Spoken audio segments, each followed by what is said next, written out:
Bonjour, dans cette séquence, je vais te présenter l'ADN, dont tu vois ici un tout petit bout. L'ADN, c'est une molécule biologique, on dirait même une macromolécule biologique parce que tu vois qu'elle est extrêmement grosse, complexe, et ici tu n'en vois vraiment qu'un tout petit bout. Et si tu n'es pas sûr de ce que c'est une molécule biologique, eh bien, on en avait parlé dans la séquence précédente, on avait introduit cette notion et on avait vu que c'était les molécules biologiques qui faisaient fonctionner l'usine cellulaire. Alors, si tu n'es pas sûr de ces notions, je t'invite à cliquer sur le lien qui est ici pour aller voir cette séquence. Bon, comme on l'avait vu, donc, les molécules biologiques sont des assemblages très complexes d'atomes. Ici, c'est beaucoup plus complexe que ce qu'on avait vu la fois passée. Et ces atomes, mais tu vois qu'il n'y en a pas tellement de sortes différentes. Il y en a des gris qui sont les atomes de carbone, des rouges les atomes d'oxygène, les blancs l'hydrogène, les bleus pour les atomes d'azote, et les petites boules oranges sont ici des atomes de phosphore. Donc en gros, il n'y a pas énormément d'atomes différents dans une molécule biologique, et dans l'ADN, il n'y en a que 5, carbone, hydrogène, oxygène, azote et phosphore. Si j'ai envie de te parler d'ADN, d'abord c'est parce que tout le monde parle d'ADN et tu en as déjà certainement entendu parler. Il suffit de regarder autour de soi, de l'ADN, il est partout. Tu vas le retrouver comme nom pour un produit cosmétique, parce que soi-disant il contient de l'ADN végétal qui va mieux réparer tes cellules, je ne sais pas pourquoi. Tu vas le trouver dans des parfums, dans des services de gardiennage d'entreprise et même chez des marchands de motos. Et peut-être que tu as déjà vu DNA. DNA, c'est ADN en anglais. Et ici, je t'ai rassemblé une série de publicités qui disent toutes la même chose. It's in our DNA. It's in our DNA. C'est dans notre ADN. C'est dans mon ADN, ça veut dire que c'est quelque chose qui fait partie de moi, qui marque mon individualité, quelque chose qui fait que je suis différent des autres. Et ici, comme tu vois, l'aventure est dans notre ADN, ou l'innovation est dans notre ADN. Eh bien, on veut dire par là que l'ADN indique mes qualités, ici mes qualités, mais évidemment aussi mes défauts. Et accessoirement, ce n'est pas du tout suggéré par ces publicités, mais c'est ce que je vais transmettre à mes enfants. C'est le patrimoine génétique qui va faire que mes enfants me ressemblent. Alors pourquoi parle-t-on tant de cet ADN et pourquoi lui donne-t-on toutes ces propriétés extraordinaires? Eh bien, on a pu montrer que l'ADN est la molécule biologique qui contient le programme qui fait fonctionner la machinerie cellulaire. Donc l'ADN est la molécule qui contient le programme de la vie. Et je ne sais pas si tu te rappelles mes petites pelotes de fil que j'ai dessinées au milieu des bactéries. Eh bien, en fait, ces petites pelotes sont une molécule d'ADN enroulée sur elle-même. Et le bout d'ADN que tu vois ici est en fait une toute petite partie de cette petite pelote de fil que j'avais représentée dans les schémas de bactéries.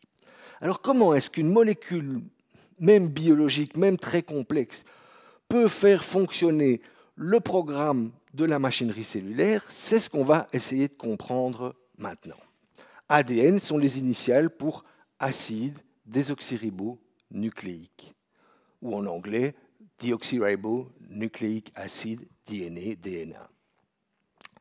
Et ce nom n'a pour le moment pas beaucoup d'intérêt pour nous. Par contre, ce qui va nous intéresser, c'est d'essayer de comprendre sa structure.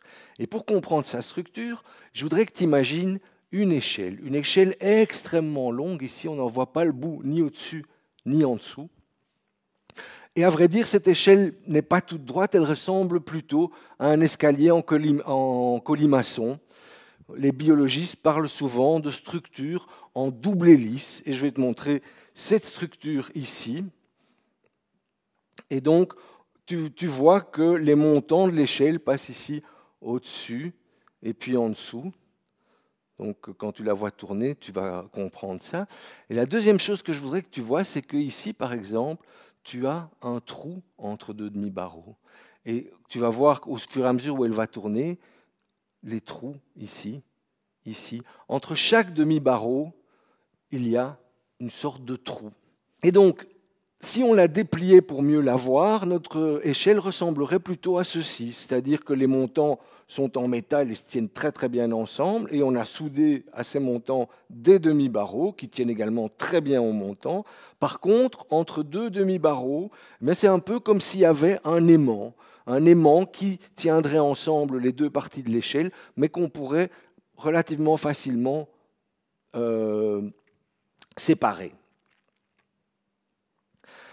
Alors, une autre chose qui est extrêmement importante, c'est que si les montants de l'échelle sont constitués toujours des mêmes arrangements d'atomes, la même suite d'atomes ici, les demi-barreaux sont différents, mais il n'y a pas des dizaines de demi-barreaux différents. En fait, il n'y en a que 4. Alors, j'ai schématisé ici ces 4 demi-barreaux attachés à leur montant, et je leur ai mis des lettres, A, C, G, T, parce que les chimistes leur ont donné des fort jolis noms, donc adénine A, cytosine C, guanine G et thymine T.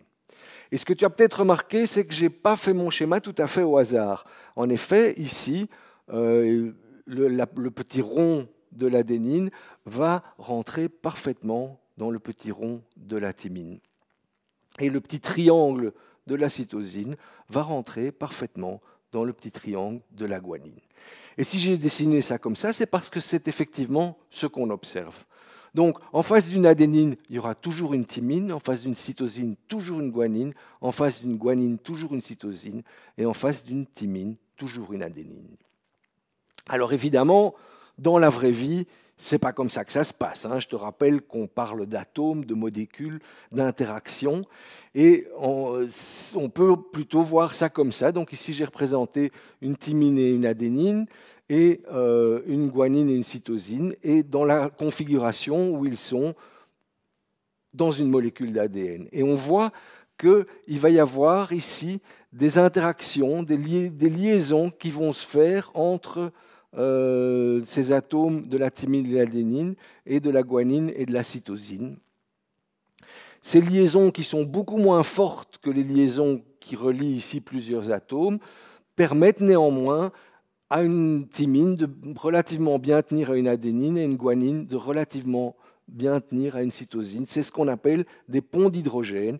Mais on ne va pas essayer de comprendre ça maintenant parce que ça fera l'objet d'une séquence ultérieure en chimie où on parlera des différents types de liaisons. Donc, on comprend maintenant pourquoi la guanine se retrouve en face d'une cytosine et pas en face d'une adénine, parce que les liaisons hydrogènes ne pourraient pas se faire de la même manière, ça ne tiendrait pas aussi bien. Donc maintenant qu'on a un peu vu quelle est la structure de cet ADN, on va essayer de comprendre comment cette structure va lui donner 2 propriétés très importantes pour la vie. Et la première, c'est que A, C, G, T, c'est 4 lettres. 4 lettres, quelque part, c'est un alphabet. C'est un alphabet chimique, c'est un alphabet qui ne comporte que 4 lettres, mais avec lequel on peut bien évidemment écrire un message.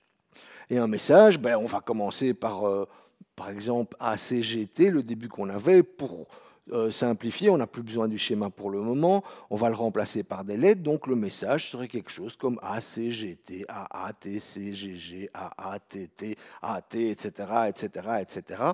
Et pour te dire à quel point il y a beaucoup de lettres dans le message de l'ADN, il faut dire que dans l'ADN humain, il y a à peu près 3400 millions de lettres, c'est-à-dire que si on compte à peu près 1000 caractères par page, ce qui est à peu près le cas, tu peux imaginer que le message qu'a compris dans ton ADN serait comme un livre de 3400, enfin plutôt ce serait comme 3400 livres de 1000 pages chacun.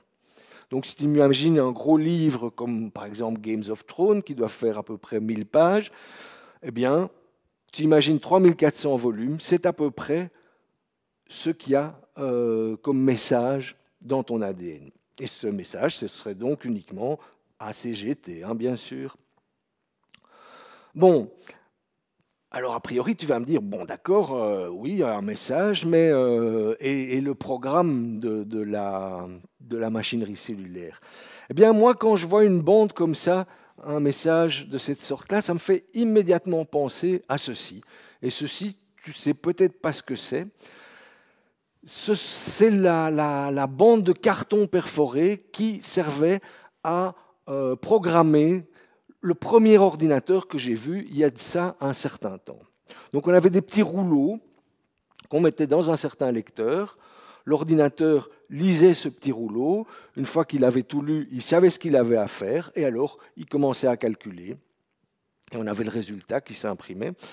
Et si on voulait lui faire autre chose, eh bien on prenait un autre petit rouleau, on le rentrait dedans. Et donc l'ordinateur savait ce qu'il avait à faire. On pouvait même imprimer soi-même ces petits rouleaux une fois qu'on avait fait un programme. Et donc, quelque part, même si on ne comprend pas encore très bien comment ça marche, on peut dire que ce message peut contenir un programme, comme un programme d'ordinateur, exactement comme celui qui enregistre cette vidéo. Ça, c'est une chose. Donc, l'ADN contient un message. Alors, la deuxième propriété tout à fait essentielle de l'ADN, c'est que sa structure fait qu'il est relativement facile à copier, à reproduire, à dupliquer. Et ça, tu te rends bien compte que c'est tout à fait essentiel pour comprendre la reproduction, et en particulier la reproduction des bactéries. Comment est-ce qu'une bactérie pourrait se reproduire si elle ne pouvait pas facilement dupliquer, copier son programme? Alors, on va essayer de comprendre comment ça se passe. Et pour t'aider à comprendre ça, tu peux imaginer une fermeture éclair. Cette fermeture éclair, je vais l'ouvrir ici, et au fur et à mesure où je vais l'ouvrir, je vais aller coller dessus, enfin attacher dessus, une demi-fermeture éclair de chaque côté, de telle sorte qu'à la fin, je vais obtenir deux fermetures éclair identiques. Bon. On va essayer de voir ça un peu plus en détail. Alors, voilà ici un petit bout d'ADN, comme on va l'avoir représenté tantôt, et je vais l'agrandir un petit peu. Donc, j'ai d'un côté ACGT, GCA, CA, etc. De l'autre côté, les lettres complémentaires, donc T, G, C, A, C, C, T, G, T, etc. Alors, ce bout d'ADN, il est dans le milieu cellulaire, et il faut imaginer que le milieu cellulaire, c'est un petit peu comme un bouillon avec des petites lettres, comme tu en as déjà peut-être goûté. Et ici, ce n'est pas tout à fait la même chose, évidemment. Dans le milieu cellulaire, il y a ce que les biologistes appellent des nucléotides, c'est-à-dire des petits bouts de montant d'échelle attachés avec un demi-barreau, ici. Donc ici, il y a des petits bouts avec des lettres A, des petits G, des petits T, etc., etc. Et ce que je vais faire pour dupliquer mon ADN, c'est que je vais prendre ces deux bouts, je vais les écarter, hop, et puis je vais venir coller un T en face du A, vu que c'est le T qui va coller en face du A, un G en face du C, parce que le G s'entend bien avec le C, un T de nouveau en face du A, etc., etc. Ce qui nous donne déjà ceci. Je continue. Je vais maintenant aller mettre un T en face du A ici, un C en face du G. Et si je continue, bon, c'est un peu de travail. S'il y a 3 milliards de lettres, ça va prendre un petit peu de temps, mais les cellules font ça très très vite. Et je vais obtenir deux ADN exactement les mêmes. Et ça, donc, ça permet de comprendre, en tout cas, la base de la reproduction des bactéries. Alors, comment ça se passe? D'abord, effectivement, donc, si on a une bactérie, elle va commencer par dupliquer son ADN, ici, puis la cellule va grandir et les deux pelotes de fil, les deux molécules d'ADN vont se séparer, vont aller aux deux extrémités de la cellule. En même temps, ici, les membranes vont se rapprocher, tant et si bien qu'au bout d'un moment, ces membranes vont fusionner et on va obtenir deux cellules de bactéries totalement identiques à la cellule qu'on avait au départ. Et ça nous permet de comprendre l'incroyable séquence qu'on avait vue dans la première vidéo sur la vie, où on voyait des bactéries qui se reproduisaient à toute allure jusqu'à envahir tout l'écran. Bon, ici, il faut bien dire que c'est un petit peu accéléré, hein. Chaque division prend une vingtaine de minutes, mais si tu le fais le calcul, tu pourras te rendre compte qu'à partir d'une seule bactérie, on va obtenir 1 milliard de descendants en moins de 10 heures. Je te laisse faire le calcul. À ce stade-ci, je voudrais attirer ton attention sur le fait que le message qui est compris dans l'ADN, qu'on appelle le génome, ce message, il est individuel. Il est différent entre chaque individu. Sauf, évidemment, pour le cas des bactéries d'une même souche, hein, où on a vu qu'une bactérie donnait naissance à 2 bactéries qui sont exactement les mêmes, donc qui ont exactement le même ADN. Il peut y avoir des variations, mais ça, on en parlera plus tard. Les êtres vivants plus évolués ont inventé un mécanisme qui permet à cet ADN d'évoluer plus rapidement. Et c'est la reproduction sexuée. Tes 2 parents t'ont donné chacun la moitié de leur ADN, et ils n'ont pas donné la même moitié de cet ADN à tes frères et sœurs, ce qui fait que tes frères et sœurs et toi, vous vous ressemblez, mais vous n'êtes pas exactement les mêmes, vous n'avez pas le même ADN, sauf évidemment dans le cas de ce qu'on appelle des vrais jumeaux, des jumeaux monozygotes, qui, eux, ont exactement le même ADN. Mais donc, le fait que cet ADN est bien individuel, qu'il est différent chez chacun, c'est ce qui permet aux experts de faire des analyses d'ADN et donc de pouvoir retrouver le coupable en comparant l'ADN qu'on a trouvé sur une scène du crime avec l'ADN de différents suspects. Donc ça, c'est une chose. Donc le message est bien individuel.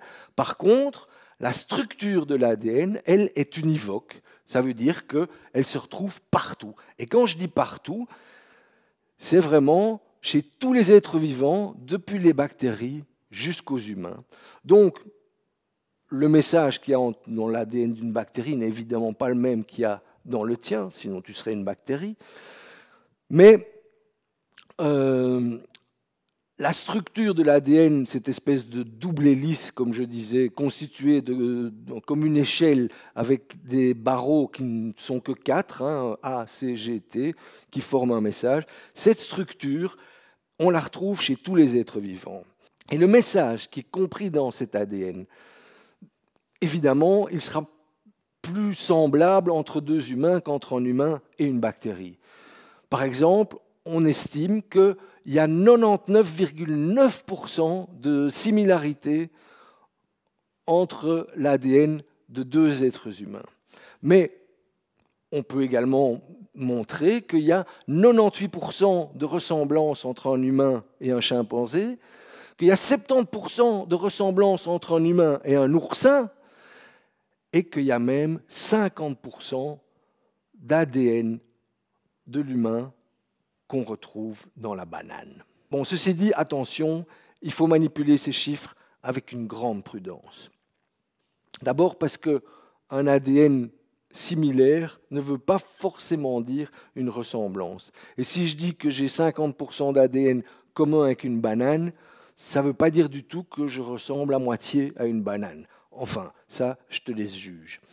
Mais pour être plus sérieux, tu vas trouver des sources qui diront qu'il y a 0,1% de différence entre 2 humains différents, hein, le complément des 99,9, hein, s'il y a 99,9% de similarité, ben, il y a 0,1% de différence.